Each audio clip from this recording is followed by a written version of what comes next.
யூசுப் அலைஹிஸ்ஸலாமுடைய வரலாறு சில உரைக்காக கொஞ்ச நாளைக்கு முன்னாடி படிக்க வேண்டிய சூழல் வந்துச்சு. அந்த வரலாறு கொஞ்சம் திருப்பி பாருங்களேன். அவங்க வாழ்க்கையில பட்ட எல்லா கஷ்டங்களும் இல்லையா, அவங்க சகோதரர்களால தான் என்ன செய்யப்பட்டாங்க, கிணத்துல தூக்கி வீசப்பட்டாங்க. அவங்க சகோதரர்களால தான் ஒரு அற்ப கிரியத்துக்கு விலை பேசப்பட்டாங்க.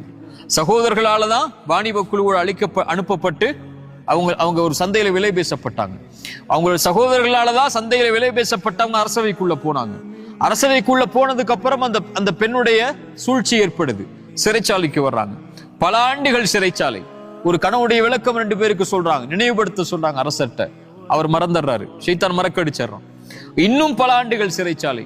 அதற்கு பிறகு அரசனுடைய கனவுக்கு விளக்கத்தை சொல்லி மக்களிடத்துல கண்ணியத்தை பெற்று மறுபடியும் அரசவைக்கு வர்றாங்க. அத்துணை ஆண்டுகள் தந்தையை அவங்க பிரிஞ்சுட்டாங்க, அத்துணை ஆண்டுகள் உறவுகளை பிரிஞ்சுட்டாங்க.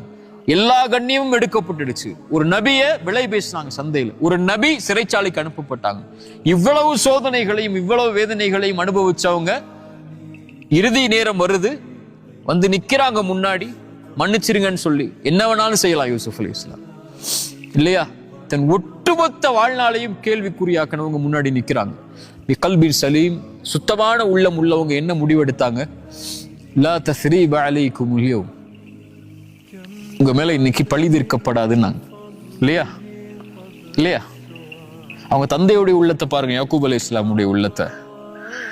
அத்துணை செஞ்சதும் அவங்க பிள்ளைகள் தான் அவங்களுக்கு தெரியும், சகோதரர்கள் தான் தெரியும், அந்த யூசுஃபுடைய சகோதரர்கள் தான் சொல்லி அவங்க தந்தை இடத்துல வந்து கடைசி நேரத்துல எல்லாத்தையும் ஒத்துக்கிட்டு வந்து நிக்கிறாங்க, எங்களை மன்னிச்சிருங்கன்னு சொல்லி ஒரே வார்த்தை சொன்னாங்க, என் பிள்ளைகளே உங்களுக்காக அல்லாஹ்விடத்துல பாவ மன்னிப்பை கேட்பேன்.